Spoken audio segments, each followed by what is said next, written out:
है, क्या पढ़ना है? दाब। दाब। और दाब कैसे लगाते हो? हाँ, दाब लगाने के लिए क्या जरूरत पड़ता है? बल। क्या लगाओगे? बल लगाओगे। लेकिन बल कैसे लगाना है? प्रति एकांक क्षेत्रफल पर। कैसा लगाना है? प्रति एकांक क्षेत्रफल पर। तो प्रति एकांक क्षेत्रफल पर जो दाब लगाएंगे उसको बल कहेंगे। और सीधा यदि कोई पूछे कि दाब क्या है तो बोलना कि एक बल है। बोलेगा कैसा बल है तो बोलना क्या, इधर बता देते हैं। प्रति एकांक पर जो बल लगेगा उसको क्या कहेंगे? दाब कहेंगे। उसको क्या कहते हैं? दाब। इसीलिए लिखा गया प्रति एकांक क्षेत्रफल पर लगने वाले बल को दाब कहा जाता है। और दाब कहाँ लगाते हैं? दाब कहाँ लगाएंगे? हैं? अरे किसी वस्तु पर ना, पूछेगा ना कि कहाँ दाब लगाओगे, किसी वस्तु पर। दाब ऐसे पढ़ोगे आगे डिटेल ना, जब आगे 5वां 6ठा चैप्टर चालू होगा तब उसमें दाब पूरा डिटेल पढ़ेंगे, लेकिन अभी यहाँ पढ़ना है थोड़ा थोड़ा। तो प्रति एकांक क्षेत्रफल पर लगने वाले बल को दाब कहा जाता है। दाब को हम P द्वारा सूचित करेंगे। किसके द्वारा? P द्वारा। इसलिए प्रति एकांक क्षेत्रफल पर लगने वाला बल को क्या कहते हैं? दाब कहते हैं। तो ये क्या हो गया? क्षेत्रफल A है तो A क्षेत्रफल पर F बल लग रहा है, तो ये एक इकाई क्षेत्रफल पर F बाई A लगेगा, तो P बराबर F बाई A हो जाएगा। दाब बराबर बल बटा क्षेत्रफल। देखा होगा कि बैग का पट्टी चौड़ा होता है ना? क्यों ऐसा चौड़ा बनाया जाता है? चौड़ा क्यों बनाया जाता है? क्योंकि क्षेत्रफल ज्यादा रहेगा। क्षेत्रफल जहां पर ज्यादा हो जाएगा, देखो ये क्षेत्रफल ज्यादा होगा तो दाब कम हो जाएगा। जहां क्षेत्रफल बढ़ जाएगा वहां पर दाब क्या हो जाएगा? कम हो जाएगा। और दाब कम हो जाएगा तो बल भी क्या हो जाएगा? कम लगेगा। इसीलिए बैग के पट्टी क्या कर दिया है? चौड़ा बना दिया है। क्या बना दिया है? चौड़ा। बाल्टी में देखा है हैंडल के पास में मोटा कर देता है जहां पकड़ना होता है। मोटा क्यों कर दिया? क्योंकि क्षेत्रफल बढ़ जाएगा तो दाब का मान कम हो जाएगा, और दाब कम होने से बल कम लगने लगता है ना, इसीलिए ऐसा चौड़ा बना दिया गया। अब देखा है बस ट्रक का टायर चौड़ा होता है और ओकरो से ज्यादा तो भार लगाने वाला है ओकरो और चौड़ा होता है। ऐसा क्यों? क्योंकि क्षेत्रफल जहां बढ़ जाएगा वहां दाब कम लगने लगेगा। कतनो सामान लादल रहेगा तो धसबे नहीं करेगा जल्दी, धसेगा जल्दी। तो इसीलिए क्षेत्रफल बढ़ा दिए जाते हैं। अब देखो हाथी को देखा है, हाथी का पैर क्या है? चौड़ा है, तो वो बालू में भी आसानी से चल लेगा। क्यों?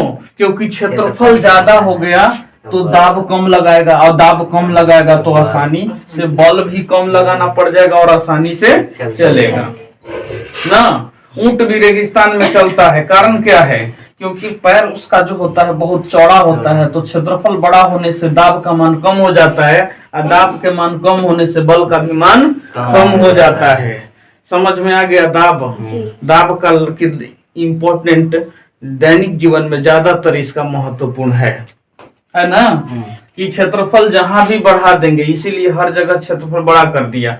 अब मान लो ये बहुत पतला बना देता तो जहां रखते वहां धंस जाता।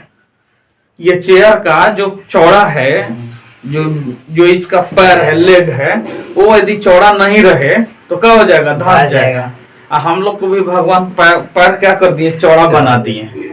और नहीं तो इतना पतले छोड़ देते तो हम लोग भी धंस जाते कि नहीं। इसलिए ऐसा नहीं है, ऐसे तो है ये नहीं है, तो हम लोग भी आसानी से चल लेते हैं, पर बालू में चलते हैं आसानी से नहीं, क्योंकि और चौड़ा चाहिए था बालू में चलने के लिए। पर थोड़े ना हम लोग बालू में रहने जाते हैं, कभी कभी काम लग जाता है तब जाते हैं। और हाथी को, ऊंट को वही चलना है, इसलिए उसका पैर क्या है? चौड़ा है। तो एनवायरमेंट के साथ सबको अलग अलग बना हुआ है। तो दाब समझ में आ गया? तो दाब है प्रति एकांक क्षेत्रफल पर लगने वाले बल को क्या कहेंगे? दाब। दाब को P द्वारा सूचित करते हैं। अब दाब बराबर होता है बल बटा क्षेत्रफल। दाब का यदि मात्रक बनाते हैं, मात्रक, तो पास्कल होता है। क्या होता है? पास्कल होगा। अब एक पास्कल को 1 न्यूटन पर मीटर स्क्वायर लिखते हैं। पास्कल को क्या लिखेंगे? 1 न्यूटन पर मीटर स्क्वायर लिखेंगे। 1 न्यूटन 1 न्यूटन पर मीटर स्क्वायर। 1 पास्कल बराबर 1 न्यूटन पर मीटर स्क्वायर। 1 पास्कल बराबर 1 न्यूटन पर मीटर स्क्वायर। अब यहाँ दाब समझ में आ गया, दाब का खेल हो गया ये। अब मान लो कांटी देखा है कितना पतला होता है ना, क्यों अंदर घुस जाता है बताओ। दाब तो पढ़ लिया, अब दाब में कांटी को बहुत पतला बनाएगा, नुकीला बनाया गया है। क्यों? क्योंकि जहां पे क्षेत्रफल क्या हो गया, कम हो गया। क्षेत्रफल क्या हो गया, तो दाब क्या हो जाएगा, ज्यादा। और दाब ज्यादा हो जाएगा तो बल भी ज्यादा लगाएगा, तो कांटी को आसानी से ढके घोंप देंगे, कोच देंगे ना। इसीलिए उसका एरिया बहुत छोटा रखा गया है। तो कटिया क्या जाता है, घुस जाता है। अंगुरिया घुसा के देखो तो घुसेगा, घुसेगा, घुस रहा है यहाँ, नहीं घुसेगा। क्यों? क्योंकि इसका एरिया बहुत ज्यादा है, इसलिए नहीं घुसेगा ही।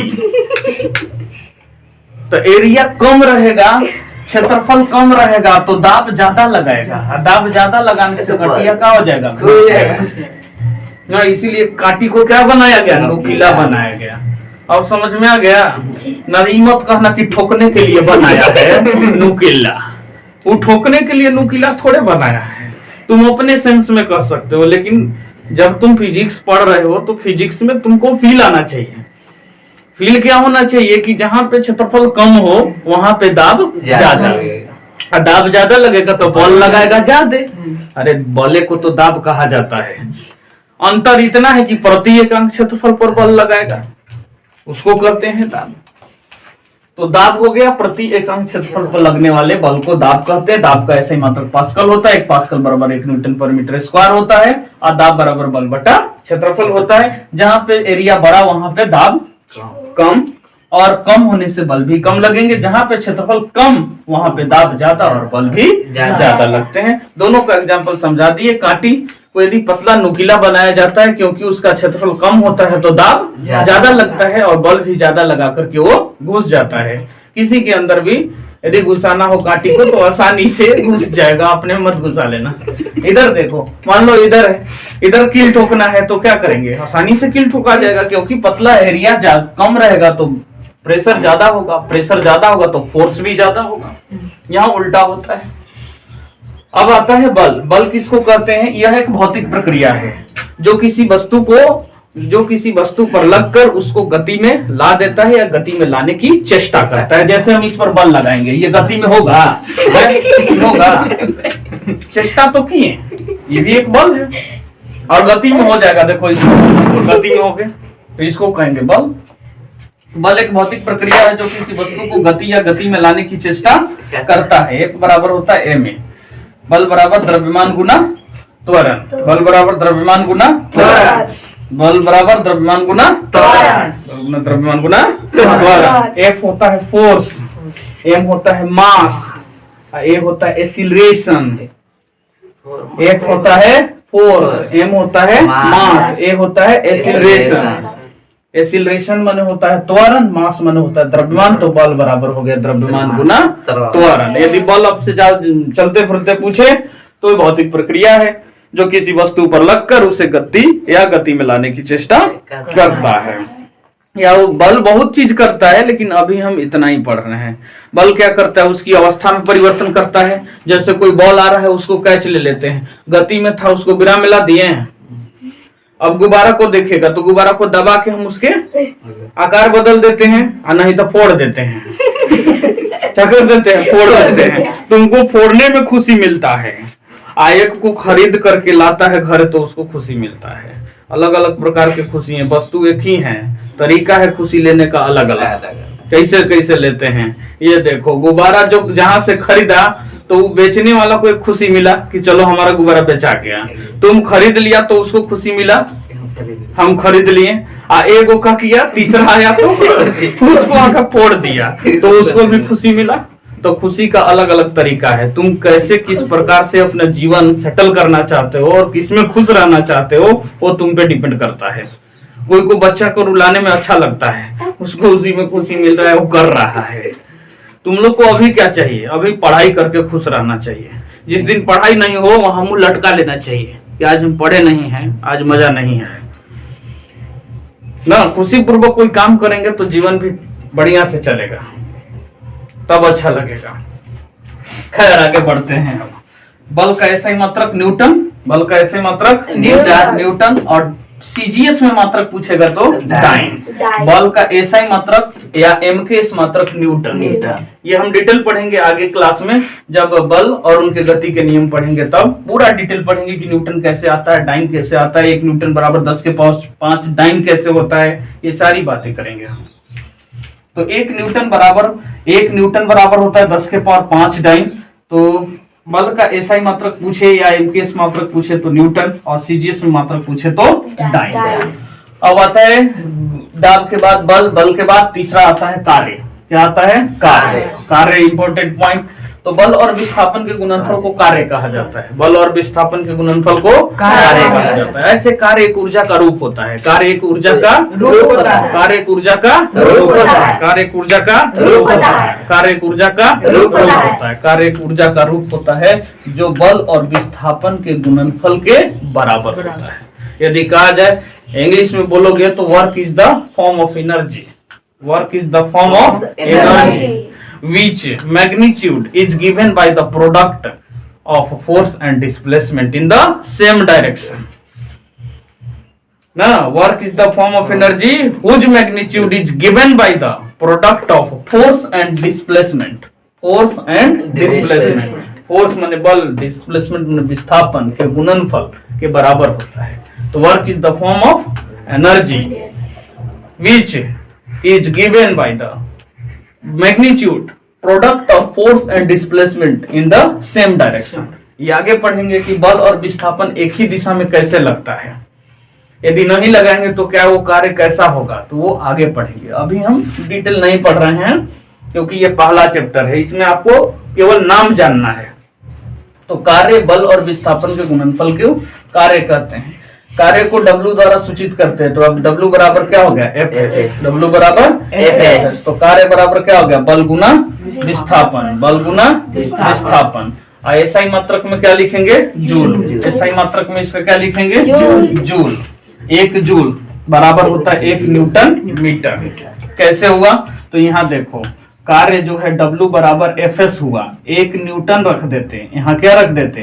1 न्यूटन रख देते, 1 मीटर रख देते, तो क्या होता है? 1 न्यूटन मीटर। तो इसीलिए 1 जूल बराबर क्या हो गया? 1 न्यूटन मीटर। मान लो कोई वस्तु के 1 न्यूटन बल लगा के 1 मीटर विस्थापन कर दोगे तो वहां पे कार्य का मान क्या कहलाएगा? 1 जूल कहलाएगा। कितना होगा? 1 जूल कहलाएगा। किसी वस्तु को तुम 1 न्यूटन बल लगा के धकेल दोगे तो कहा जाएगा? 1 जूल कहा जाएगा। ठीक है, तो 1 जूल बराबर 1 न्यूटन मीटर। सीजीएस में इसका मात्रक होता है अर्ग, और 1 जूल बराबर कितना होता है? अर्ग 10 के पावर 7। ये भी हम आगे डिटेल पढ़ेंगे कि 1 जूल बराबर 10 के पावर 7 अर्ग कैसे होता है, ये आगे डिटेल पढ़ेंगे। लेकिन अभी आपको याद करना है। अभी क्या करना है? आपको याद करना है इसे। ठीक है, तो बल का एसआई मात्रक क्या हो गया? न्यूटन। और कार्य का एसआई मात्रक क्या हो गया? जूल। कार्य का एसआई मात्रक क्या हो गया? जूल। अब बल का एसआई मात्रक क्या हो गया? कार्य का एसआई मात्रक क्या हो गया? न्यूटन का एसआई मात्रक क्या हो गया? न्यूटन का एसआई मात्रक। बल का एसआई मात्रक, बल का एसआई मात्रक सीजीएस में डाइन, सीजीएस में डाइन। कार्य का सीजीएस में मात्रक क्या हो गया? अर्ग। क्या हो गया? अर्ग। सीजीएस में मात्रक क्या हो गया? बल का एसआई मात्रक न्यूटन, कार्य का एसआई मात्रक जूल, बल का सीजीएस में मात्रक डाइन, और कार्य का सीजीएस में मात्रक जूल। अर्ग। अर्ग क्या होगा? अर्ग। और उष्मा और कार्य में कुछ अंतर नहीं होता है। कार्य करते हैं तो उष्मा आता है, देखो कैसे, ऐसे ऐसे रगड़ेंगे, उष्मा आया कि नहीं? तो कार्य एक उष्मा का क्या है? रूप तो है। क्या है? एक रूप है। इसीलिए इसका ऐसा ही मात्रक क्या होता है? जूले हो जाता है। क्या होता है? जूले हो जाता है। इसीलिए लिखा गया उष्मा का ऐसा ही मात्रक भी जूले होता है। उष्मा का ऐसा ही मात्रक क्या होता है? जूल होता है। ऊष्मा का भी ऐसा ही मात्रा क्या होता है? जूल। जूल होता है। क्या होता है? जूल होता है। और इसका प्रयोग किलो कैलोरी और कैलोरी में भी किया जाता है। तो ऊष्मा का अन्य मात्रक किलो कैलोरी और कैलोरी भी होता है। किलो कैलोरी और कैलोरी भी होता है। इसके बाद क्या आता है? 1 किलो कैलोरी बराबर कितना होता है? 1000 कैलोरी। 1 कैलोरी बराबर कितना होता है? 4.2 जूल या 4.186 joule. 1 kilo calorie 1000 calorie. Kilo का जहां भी काम आएगा वहां 1000 लिखते हैं। किलो का मतलब क्या होता है? 1000। 1 किलो कैलोरी 1000 कैलोरी। 1 कैलोरी बराबर 4.2 जूल या 4.186 जूल। अब 1 किलो कैलोरी 4200 जूल के बराबर होगा। 1 किलो कैलोरी 4200 जूल के बराबर होगा। वायुमंडलीय दाब किसको कहेंगे? वायु के द्वारा जो दाब लगेगा उसको क्या कहेंगे? वायुमंडलीय दाब।